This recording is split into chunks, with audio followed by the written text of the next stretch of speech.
Hollywood just lost one of its most singular voices. Diane Keaton, the Oscar winner who redefined women on and off the screen for more than 5 decades, has passed away at 79. As heartfelt tributes celebrate her unforgettable turns in Annie Hall, The Godfather trilogy, and so many other films, a wave of shocking, long-guarded revelations about her private world has begun to surface. She wasn't merely private, she was strategic, says a longtime friend who worked with Keaton on multiple movies. The public saw the quirky clothes, the gentle self-mockery, the famously independent life. All of that was authentic, but also, some say, a carefully built shield around truths that might have stunned even her closest admirers. From excerpts of an unpublished memoir to interviews with inner-circle confidants and previously sealed correspondence, a more complex portrait of Keaton is taking shape, one that reframes her career and the choices that made her who she was. Today, we're counting down the 10 most startling secrets attributed to Diane Keaton, revelations that could change how you see the woman behind the oversized glasses and nervous laugh. These aren't tabloid scraps. They're a window, however imperfect, into an artist who shaped American cinema while fiercely protecting her inner life. Before we begin, one more thing. The most jaw-dropping claim of all suggests that Keaton's defining role came from a place far more personal than anyone ever imagined. For 50 years, critics argued over how much of Annie Hall was just Diane being Diane. The halting cadence, the menswear, the endearing neurosis, it all felt like pure Keaton. But private papers and family accounts allegedly point to a more poignant truth. Annie Hall was a tribute. According to these sources, Diane Keaton, born Diane Hall, had an identical twin named Anne, who died of leukemia when they were 16. The story goes that the mannerisms, the wardrobe, even the airy la-di-da cadence belonged to Anne first, and that Keaton wove them into Annie as a private act of remembrance. She reportedly never corrected the assumption that Annie was simply Diane on screen, choosing humor and deflection whenever questions cut too close. If true, it recasts Annie Hall as one of the most intimate performances in modern film, not a star playing herself, but a sister preserving a life cut short. Keaton's relationship with Warren Beatty around the time of Reds was no secret. What insiders now claim is that their bond extended into a strategic business alliance that shifted power dynamics for women in the industry. After discovering massive pay gaps, even following her Oscar, Beatty, the story goes, used his clout to demand transparency and parity, sometimes refusing deals unless Keaton received equitable terms, including profit participation. Keaton, meanwhile, maintained her famously unthreatening public persona, letting the changes happen without waving a banner that might have cost her work. The result, say those close to it, a quiet template for how women could gain leverage in a system primed to punish them for asking. Yes, Diane Keaton loved architecture and restoration, but design insiders insist she did far more than curate houses for coffee table books. Working under a pseudonym, reportedly combining her mother's maiden name with her middle name, Keaton is said to have designed or co-designed a dozen-plus notable residential and commercial projects across Southern California. Clients' collaborators claim, often never knew their architect, was that Diane Keaton. The portfolio, valued by some at $30 million plus, has allegedly won awards and praise in designed publications without anyone connecting the dots. The anonymity, friends say, was by design. She wanted the work judged on its merits, not distorted by celebrity. Keaton's on-again, off-again relationship with Al Pacino during the Godfather era has long been romantic lore.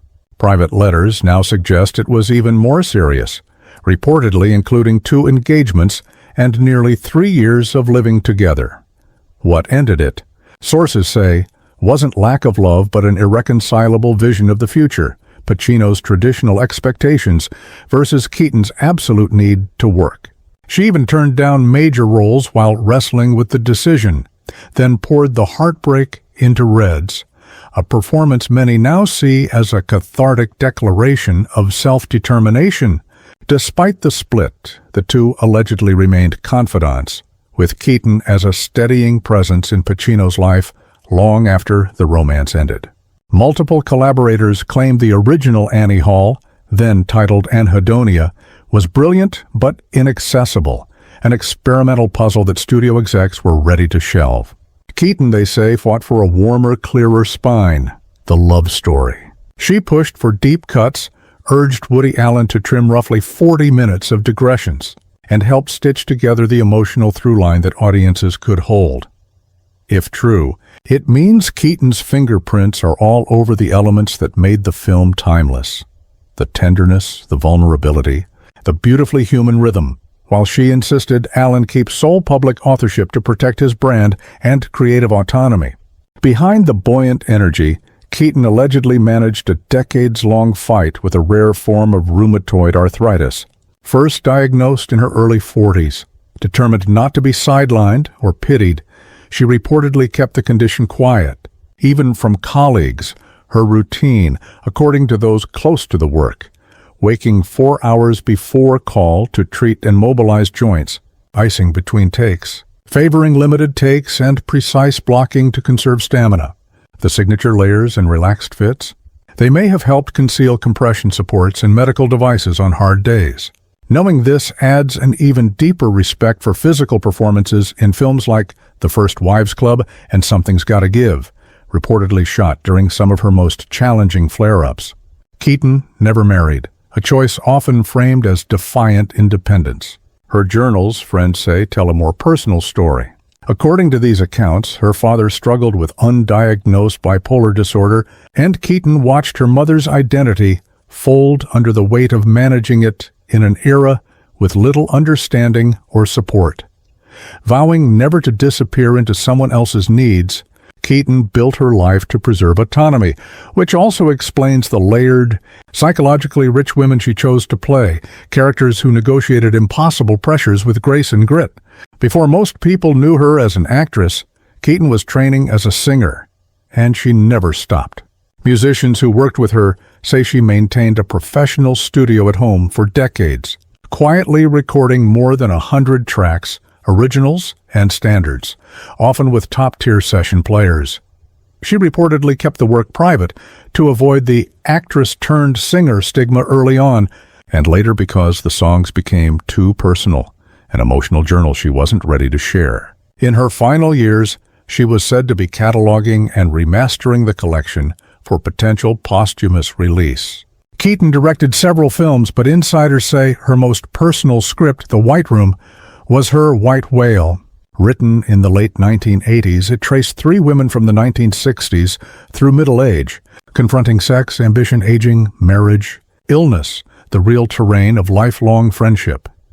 Even with Keaton willing to star alongside Meryl Streep and Jessica Lange, studios reportedly balked that it was too female-centric. Streamers later dangled a limited series adaptation. But Keaton refused. She wanted the story experienced in one breath, in theaters or not at all. When Keaton adopted Dexter in 1996 and Duke in 2001, the headlines focused on her age and single motherhood. Privately, friends say, the decision followed a devastating pregnancy. Loss in her early 40s and years of thoughtful research into adoption. She built strict privacy boundaries to protect her kids from celebrity glare, using her mother's surname at schools, choosing communities where fame didn't define social life.